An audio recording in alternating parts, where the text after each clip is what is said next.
Hello everyone, I'm back. Today I'm going to talk about how to set the flash to get optimum result. Optimum meaning very consistent result. Okay, this will be the last session on the flash.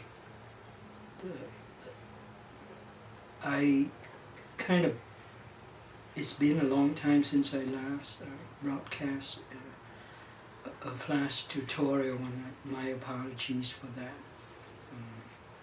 I have been keeping really busy with work and home and everything else, and I find it very difficult to do video. Especially I don't know how to edit it, as you could tell from my past. And it took a whole lot of time that it shouldn't have. Anyway, today I'm going to try to keep it short and simple. To start out with,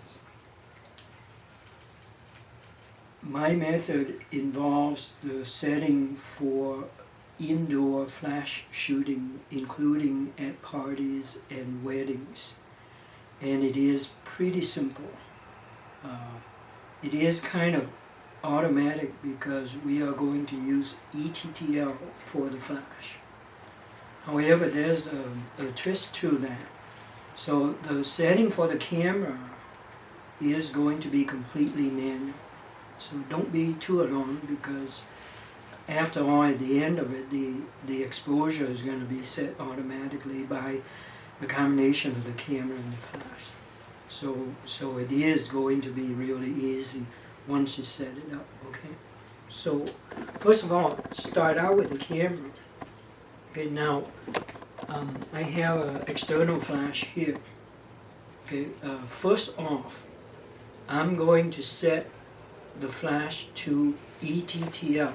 As you know, the Canon flash, you have a choice of setting the ETTL on the flash itself or through the camera. Okay, so you don't even have to set the camera, you set it on the flash and that will work just fine. At the end of the video, I'm going to show you how to set the camera setting as well as the flash setting through the camera using my Canon Eos-rp. Now your camera may vary, but the principle is the same. So you can mount the flash, but in order for the setting, do not turn the flash on yet. So keep the flash off. Okay. So first, you set the camera setting to M mode for manual. Okay. And we are going to set the exposure triangle, meaning the speed, the aperture, and the ISO, for the purpose of matching the ambient light. Actually, when I say matching, I don't really mean matching. I mean set it appropriate to the ambient light. What we really want to do is to set it so that the exposure setting is going to be either 2 stops underexposed or preferably 1 stop underexposed. You don't really want to go more than 2 stops underexposed, because at that point the camera is going to use a lot more of the flash power, and that will make your pictures look really flashy. It looks like the pictures are taken with the flash, and you might even end up with a deer in the flashlight type of an effect that we usually make fun of, of the poor flash pictures. So that's the secret, is to keep it 2 stops or less underexposed. Okay, and then let the flash fill in the rest of it. Okay, so to start out, we are going to set the speed. The reason we set the speed is so that we want to make sure that there's no hand shaking as a result of that. For example, take this camera, right? The camera, the body doesn't have IBIS, doesn't have any in-body stabilization that we know of. Now the lens, this is the 85mm 1.2 EF lens. It doesn't have any image stabilization either. So therefore, the HO formula 1 over the focal length, right? So this is an 85mm, and so we should be using something like 1/100th of a second to make sure. Now, if you have a crop body, instead of 100, it better be 160 because of the magnification factor. So you got to multiply 1.6 to it. Nikon, Sony, you multiply by 1.5. Okay? So in that case, you would set it at like 1/160th of a second or something, or faster, to make sure there's no shake. So that takes care of the speed. Now keep in mind, I think I mentioned this already, but it's worth mentioning again, right? The flash, you know, when you use a flash to set exposure, right, whatever the speed you are going to set is not going to make any difference.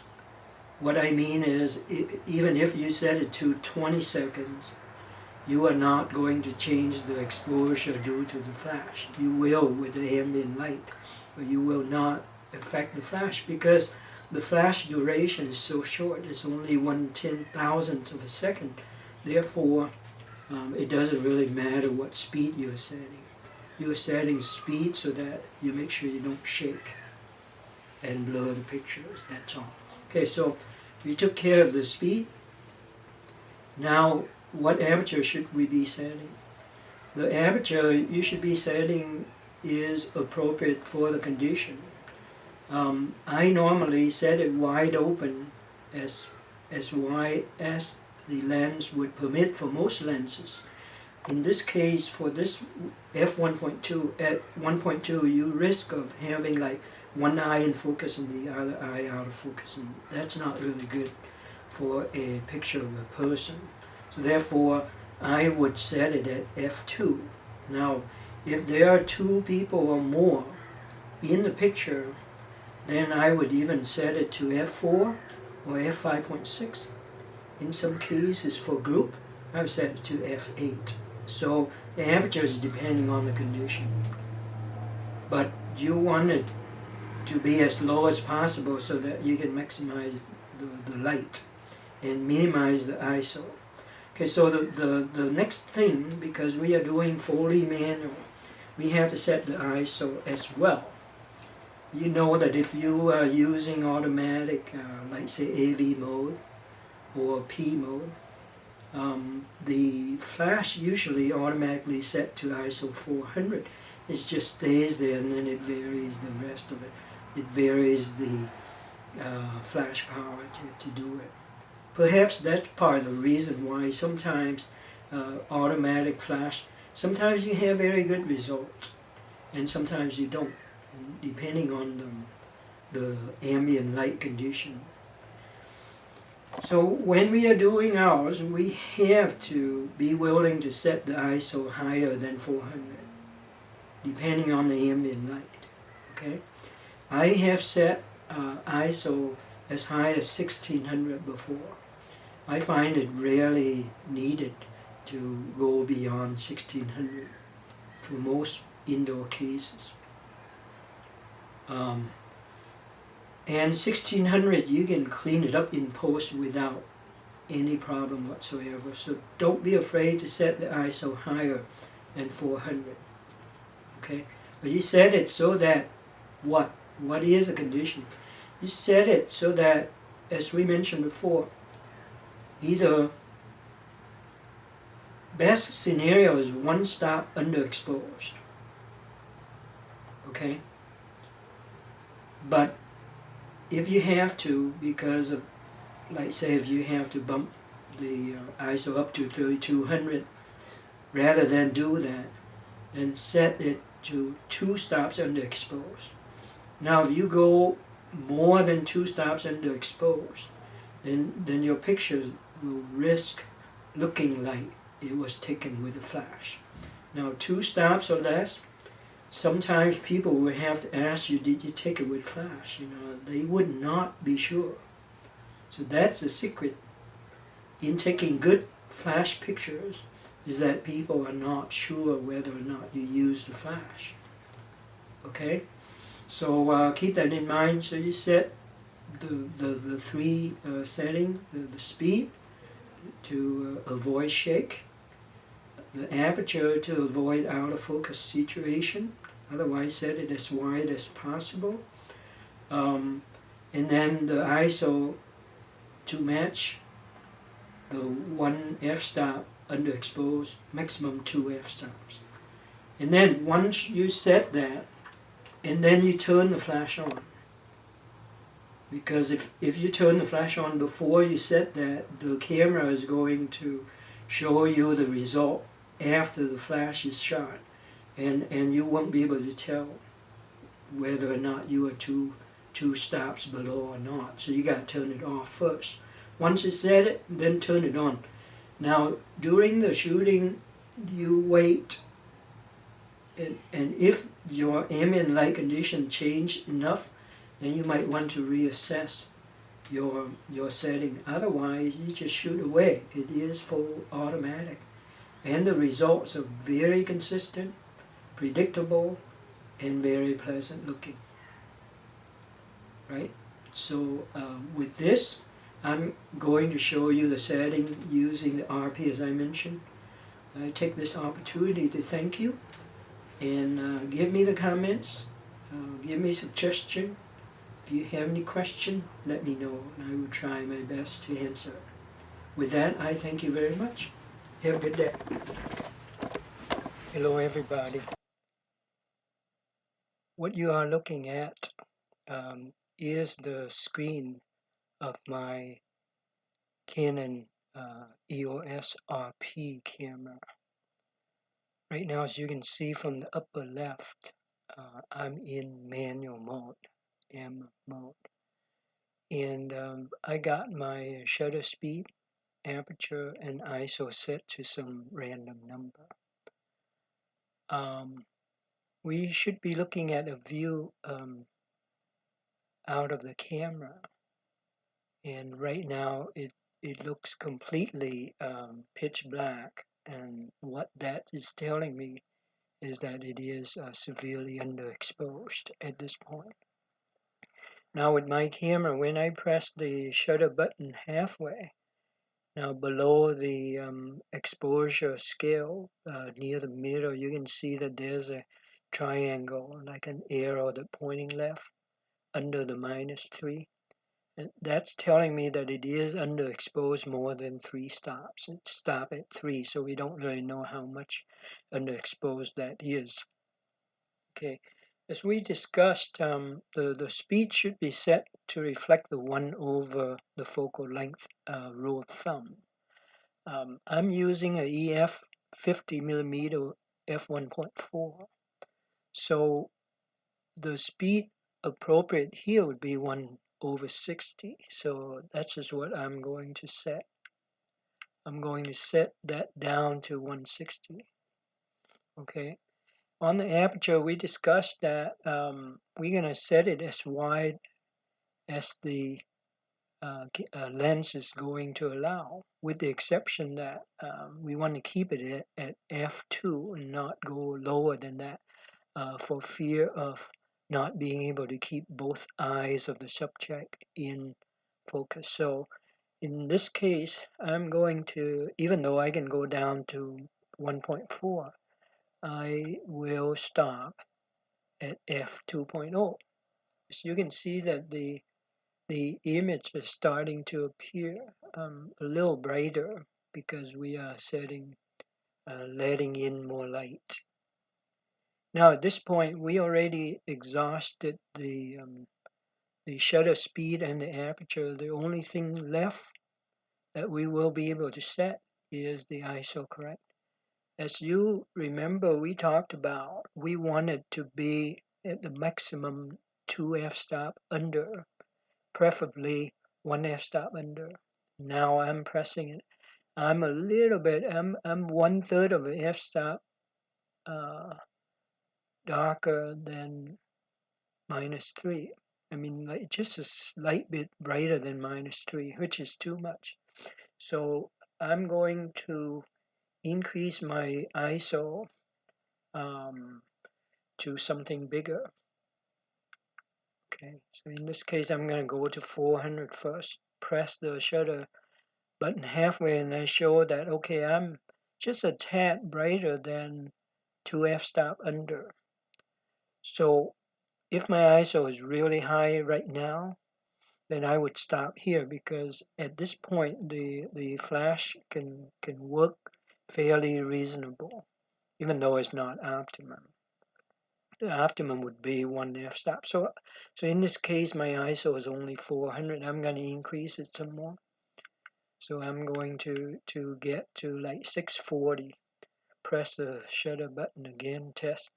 Now I'm a little bit less than 1 f-stop, which is perfect. I'm going to stop here, maybe back off a little bit to 500. There, with 500, I have exactly 1 f-stop under, and that's really good. So now I have successfully set the camera manual mode to the setting that I would like to have. Now the next step would be to turn on the flash.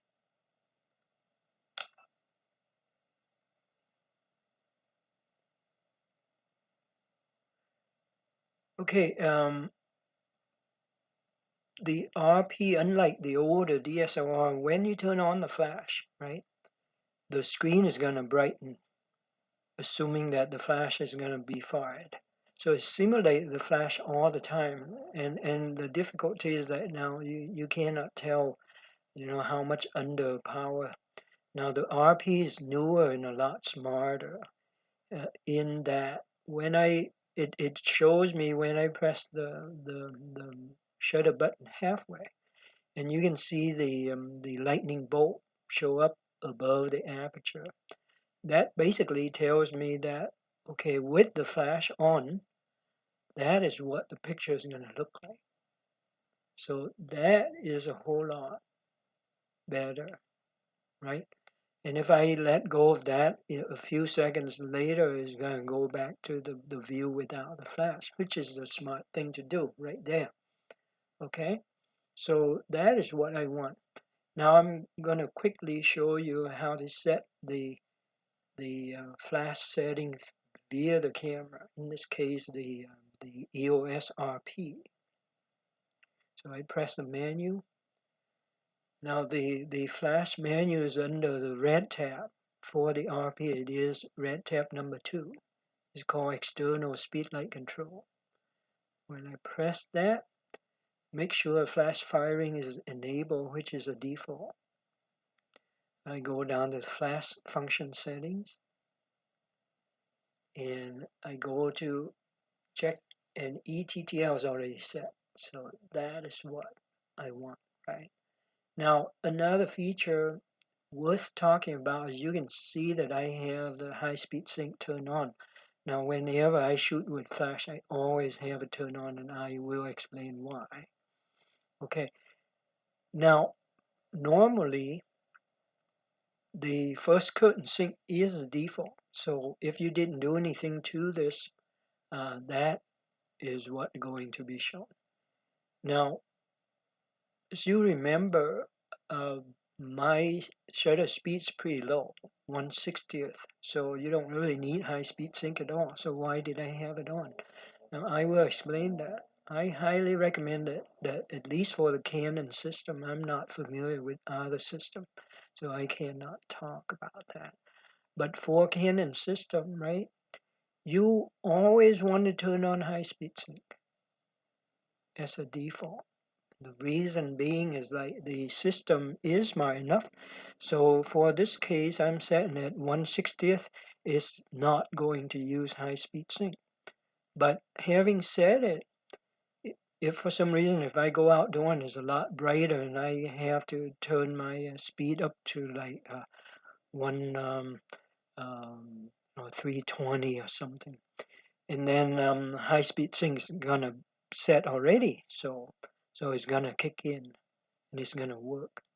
Now, if I did not have it, I go outside and I crank up the shutter speed, and I forgot to set the high speed sync. What happened is that the camera system is going to force the shutter speed down, even though when you set it manual, it's gonna reset it down to, in this case, the RPU's 1/160th of a second. So your ambient being set, using the higher shutter speed, your picture is going to be completely overblown, overexposed when it forces you back down to non-high speed sync. So turn the high speed sync on all the time is not going to hurt anything. It's protect you from the forgetfulness.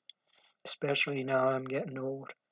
I seem to forget a whole lot more than I used to be. So turn it on at all times. It's not hurting anything, at least for the system, the Canon system. Okay, with that, you can always look at the flash setting to verify, but these two talk to each other. So once you set it here on the manual, you can rest assured that it's okay. Okay, so I press the manual button a couple of times to get out. Now I'm back to here. This is a pre-flash set. Press the shutter button halfway and verify that I'm one stop under. I'm going to quickly take a shot.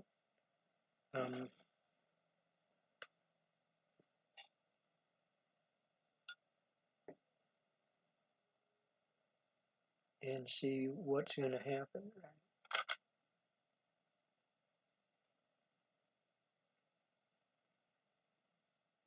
Okay, so I'm going to view. There you go. That is the picture with the flash. So you can see the picture with the flash is lit up much better. Everything is well exposed. Now there's a couple of reflections, and you can see the flashing part in that. I set the camera to warn me of overexposed. Because it's a highly reflective surfaces, you're going to have some of that happening, but that's fairly minor. So that's very acceptable. So even when you're overexposed, properly exposed, for example, in this case, if I want to increase it a little bit so that it will be properly exposed.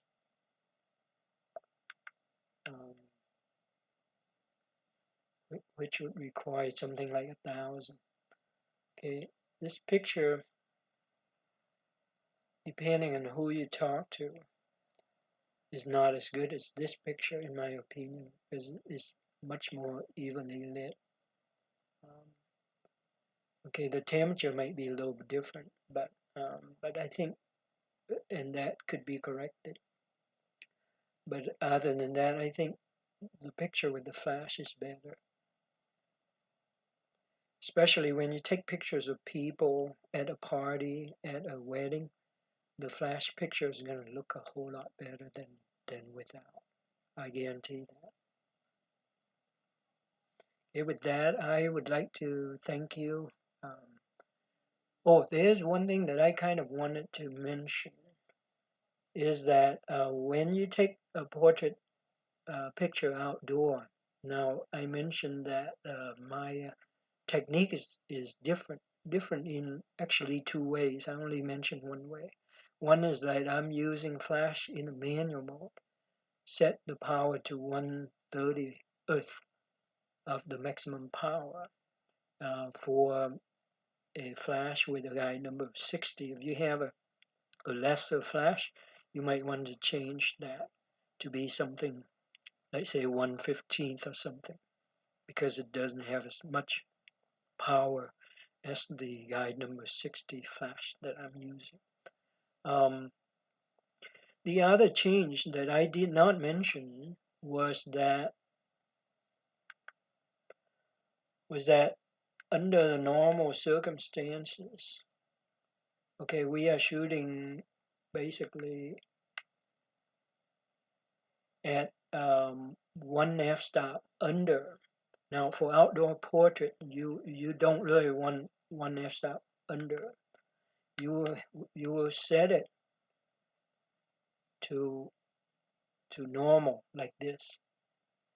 Okay, so it's right in the middle. It's normal exposure, and what you meter for is the background, the foreground, basically the average of the whole picture, because you want to preserve the background as well for a portrait.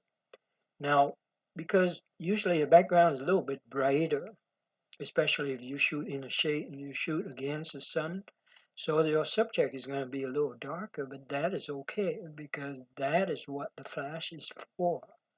The flash is going to fill in the shadow, brighten the subject. So you want to meter for the background and the foreground for that matter, right? So the whole picture is going to look great. So those are the two differences between indoor flash picture versus outdoor using flash for the purpose of fill. Okay? With that, I would like to thank you for watching this, and hopefully we will see each other in the next tutorial of some kind. I haven't decided on what. But again, goodbye. Have a good one. We'll see you later.